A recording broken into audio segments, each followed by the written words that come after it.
So, as I said, Ajol-Nerub was basically the upper portion, the portion that's closer to the surface. After we defeat Anubarak, we then proceed behind him into an area, a tunnel that basically leads us down here to Ahn'Kahet, the Old Kingdom. I actually had to switch characters for this. For some reason, the quests here were not available on my Goblin Death Knight, so I swapped to my Volpera Shaman here, who I was pretty sure had not actually done this area, so... Anyways. Seer exit. Our enemies believe us vanquished from the frozen wastes. We will show them the consequence of their ignorance. I once called Elder Nadox my teacher. That changed forever when I was forced to watch him mercilessly slaughter my friends and family as a servant of the damned. Find him within the depths and make him pay for his crimes, Volpera. How do you know what that is?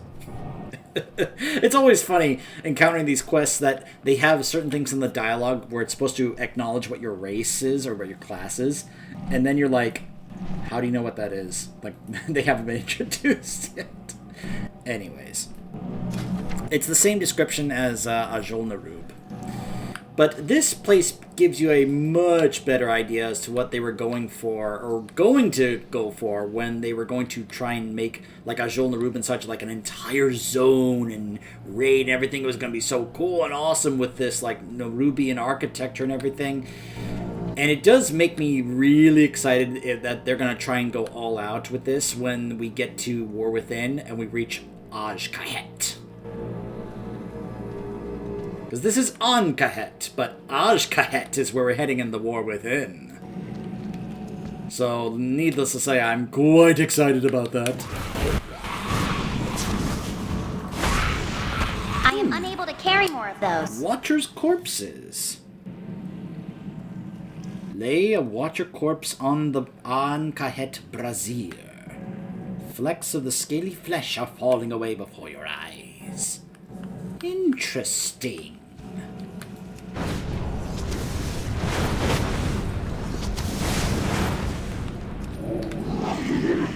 So this used to be part of time walking, but they've apparently taken it out of the rotation. But yeah. As you can see, there's a lot of trash here. This was a place that was a bit nasty to deal with when you were going through here, especially including in time walking, where it's just like, oh my gosh, look at all the trash. The swarmers could get pulled, and yeah, it could be kind of nasty in terms of like, oh gosh, we got to deal with all this now, you know. Gotta try and walk by here without aggroing the swarmers and such. Yeah. Yeah, this was a dungeon that that a lot of people didn't. I don't think some of them really looked forward to. I know some people like this dungeon, but anyways, there's also an optional boss here, which nobody ever did. I of course will go ahead and try to show it off to you guys because of course I will. So this is our first boss, Elder Nadox. Nadox was once a venerated Nerubian leader who taught the ancient ways of his race to generations of broods. When the War of the Spider ravaged Ajol-Nerub, he was overcome by legions of undead. The Lich King reanimated his corpse and bled everything wise and noble from Nadox, forcing him to slaughter his students, friends, and all other Nerubians who opposed the might of the Scourge. Pretty horrible when you think about it. It's kind of like when you're forced to join the Borg, and then they basically force you to, turn on the ones you care about against your will. And imagine you're conscious of what you're basically being forced to do, but you can't do anything to stop it. That's a pretty horrible thing, isn't it? So this fight is, it's mainly like you're having to deal with like the Guardians and the Swarmers in this fight. The main thing that he's doing is Brood Rage, which enrages the others in terms of doing their damage and increasing their health. And then there's Brood Plague. Other than that, it's not that bad of a fight, honestly. The secrets of the deep shall remain hidden.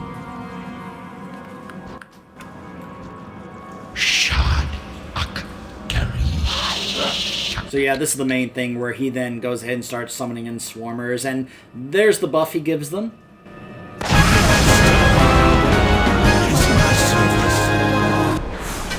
Complete. With Nadox gone, I hope to take his place as a leader of my people. The empire of Azul-Narub is destined for greatness, Volpera. Prince Taldaram and his army of Scourge use the same wards we once used to hide our empire, to keep themselves safe from the native denizens of the icy depths. Deactivate the wards and slaughter the Scourge guarding them. My forces will help the natives slaughter the rest.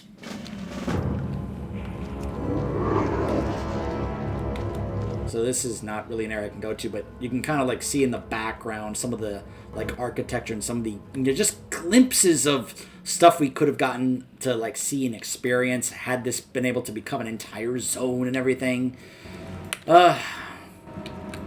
Anytime I find out about stuff that they wanted to do or intended to do and they never were able to get it done, I just think, oh man, what we could have had, you know?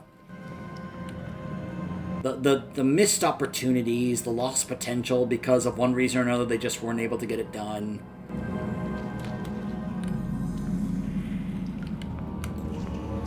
Guys.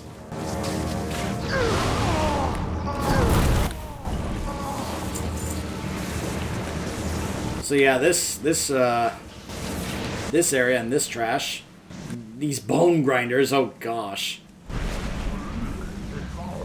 Yep.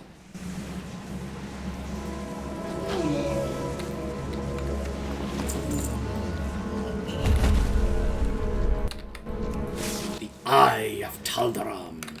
You're probably wondering, well, hold on, who is Prince Taldaram? Well, I've already introduced you when we were in Utgard Keep. I introduced you guys to the Sand Lane, and trust me, it's not going to be the last time we encounter these guys. We, of course, are about to encounter another one here, and then we, of course, will be meeting some other ones when we get to Ice Crown Citadel.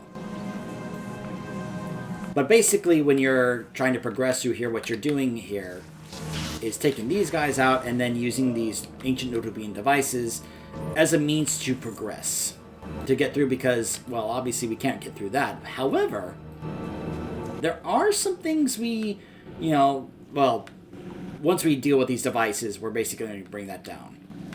And while I'm doing that, maybe I should tell you about Taldaram. After Kael'thas's failed assault against the Lich King, some of his greatest Blood Elf followers were slaughtered and raised into undeath as Darkfallen, which is the Sand Lane.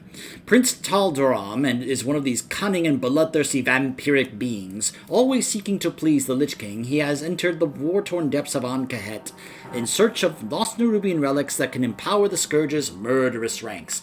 So yeah, the Sand Lane are basically the equivalent of vampires. How accurate or comparable they are to actual vampires, well... Intruders! Who trespasses in the old kingdom?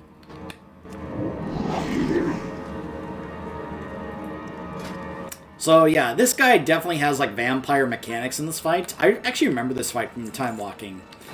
So he would consume the life force of a player, stunning them and inflicting damage to them every 2 seconds for 20 seconds until he sustained a certain amount of damage. So once he picked a player and started doing that, the rest of the team had to be like, quick, damage him to free the other player. Because, yeah, otherwise it was going to basically, I think it could kill them, or at least I think it would also get him his health back. So, yeah. He also would vanish and then attack them with that attack. He has Bloodthirst, causing his next 3 melee attacks to restore his health. So yeah, he's got life leech basically. And he conjures a sphere of pure fire that floats through the air towards the player, inflicting damage to those that come within a certain amount of yards of it. I will feast on your remains. So yeah, that's kind of the general appearance when it comes to the Sand Lane in terms of not just how they look, but also their armor. You'll see that quite often when it comes to the Sand Lane, including when we get to Ice Crown Citadel. So there's this flame sphere. Now, I don't think he's going to do the embrace and vanish thing because I'm by myself. Because he can't really choose a random player. In fact, there's a couple of mechanics like that and a couple of bosses in this dungeon where I sadly won't be able to show them off to you guys while I'm by myself. This is the unfortunate thing about doing these soloing videos, is that there are just certain mechanics of fights which are kind of cool that you can't really show because it requires other people.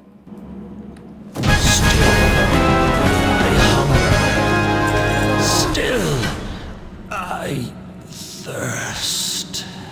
So, that kind of reflects the Blood Elves in, say, the starting zone, and especially back in Burning Crusade, that were basically becoming withered, like in Suramar, because they needed magic and mana to sustain themselves. The Sand Lane basically substituted mana and magic for blood as a way to kind of sustain themselves, but there's not very many of them. But that's why they're kind of they're called the Dark Fallen and such, you know. Excellent. Now to vanquish our other foe. In my people's struggle against the forces of the undead, they dug deeper as they lost ground. They inadvertently exposed minions of the old gods, known only as the Faceless. In the end, we could not fight a war on two fronts. With your aid, perhaps the Faceless will finally fall. So I'll talk about that in just a bit when we get there and explain a bit more. But we have a couple of other bosses to encounter before we deal with the remnants of the old gods. Which, in case you're wondering, well, what's that referring to? What are they going on? Well, there was this thing that happened a long time ago called the War of the Spider, and what that really has to do with the fact is they were basically thriving here as a kingdom, kind of trying to expand their empire until something happened, an accident. So, hold on. I did that wrong. Back to here. So, what they accidentally did, they were kind of, well, expanding, and then, well, I think it was either here or somewhere else nearby. They accidentally hit one of Yogg-Saron's veins. So what happened is they accidentally woke Yogg-Saron, which then caused the old god minions and the Faceless to show up. Oh gosh, what's going on with my mic? Oh gosh. It's crackling.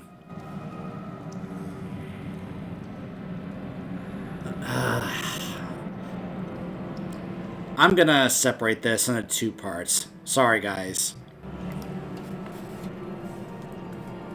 Label this part 1. I'll be right back with part 2 once my mic is fixed.